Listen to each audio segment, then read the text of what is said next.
Hi, this is Jason the Philosopher, and for this video, I will be discussing about some related terms to the subject Introduction to the Philosophy of the Human Person, one of the core subjects in the senior high school curriculum. I am a senior high school faculty at Mayor Ramon A. Benjamin Senior National High School Schools Division of CAPIS. In this lesson, I will be talking about the first module for the quarter one, which is about doing philosophy. Now, what is philosophy? That is an important question that we have to understand, we have to answer at the end of this course. Philosophy may be just around us, maybe just around the corner, and we just don't know what really it is in real life.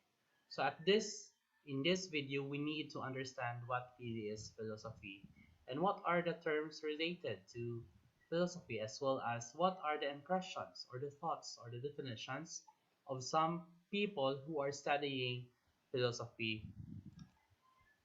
But before that, more than 2,500 years ago, a sage in South Asia named Gautama Buddha declared that life is suffering. This is the first of his four noble truths.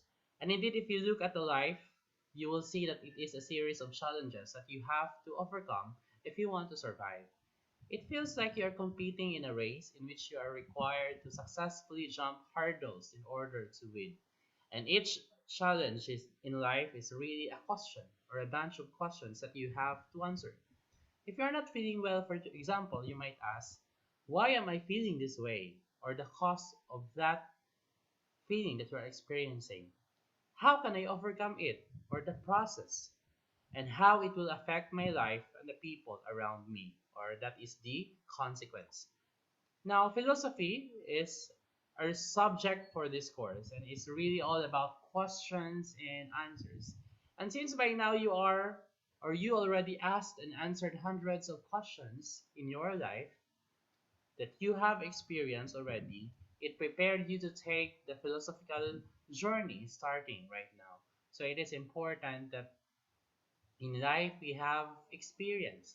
We came to experience a lot of questions. And apart from the questions that we experience, we also experience or we also examine answers to those questions. It is by now a preparation to the study of philosophy. So imagine that the herd immunity for COVID-19 has been declared all over the Philippines. We are still in a lockdown. We are still in the midst of the pandemic. And therefore, community quarantine was lifted had it been that herd community was declared in our country. That is freedom at last. And you decided to travel the country. However, during one of your travel adventures, you come upon an unfamiliar area, and therefore, as much as you hate to admit it, you have to accept the truth that you are lost. When we travel, when we go to places, unfamiliar places, sometimes we realize that we are really lost. Then what then we do when we encounter that kind of problem?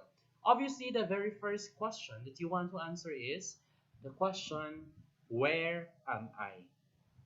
However, to answer this question, another question needs answering. How can I discover it? How can I discover the way out? How can I go away from here?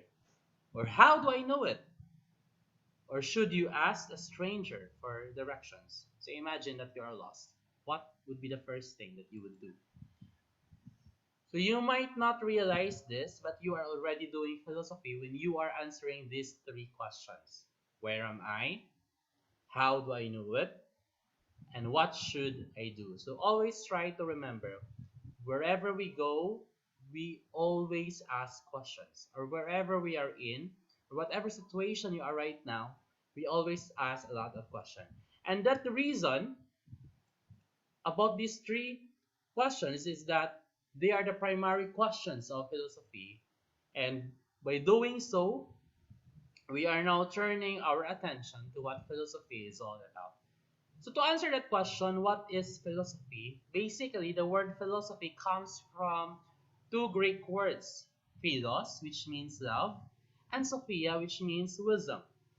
People who engage in philosophy are called philosophers or lovers of wisdom. Just try to imagine when we come to answer a lot of questions, Not all these questions are brought by the power of wisdom. And when you love wisdom, when you love thinking about the deeper thoughts of things, the deeper meaning, the underlying principles of how things happen, and you love how it goes, you may become or you may become a philosopher, for you are a lover of wisdom. And that's what philosophers do. They love wisdom, they love thoughts, they love answering a lot of questions, and they love to understand how things really go. Now, why there is a need to philosophize? According to some philosophers, these are the persons who study philosophy.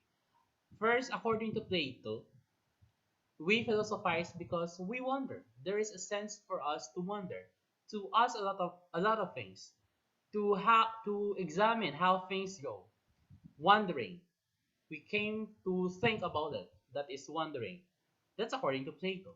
Then, according to Rene Descartes, we philosophize because we need to doubt, to to rethink what we are experiencing, to let go of something that is unsure, that is doubting. That is the essence of doubting. We also philosophize because of experience. That is according to Carl Jaspers. Experience has been a lot.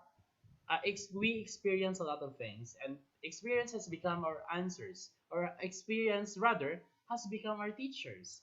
We want to philosophize because of experience. We don't ask something that we don't experience in the common sense. That is according to Carl Jaspers. Then, according to Socrates, we have this insatiable desire for truth. Truth is very important in the study of philosophy because we cannot go away from the truth. And according to him, we have that insatiable desire. That means an, a desire that cannot be easily fulfilled, a desire that cannot be easily satisfied, a desire that always lingers. That is according to Socrates. Now, for the branches of philosophy, we have the following common branches of philosophy. We have the philosophy that deals with beauty and what makes things beautiful. Beautiful is called the aesthetics, or the physical appearance of things. The aesthetics. We have how to make things beautiful. Secondly, logic. Logic is a branch of philosophy which deals with the correct reasoning. So when we reason out, and when we reason out correctly, that is how to make use of the term logic, which is a branch of philosophy involved in correct reasoning. We also have the epistemology, which discusses the nature of knowledge and knowing. So, what is the origin of knowledge, of knowing, that is being talked about by epistemology? Then we have the ethics. This is a branch which deals with moral questions and dilemmas. So, what is morally right? What is wrong? What is technically right? These are being talked about by ethics. Then we also have the political philosophy, which studies governments and deals with questions of justice, of power, and the rights and obligations of citizens.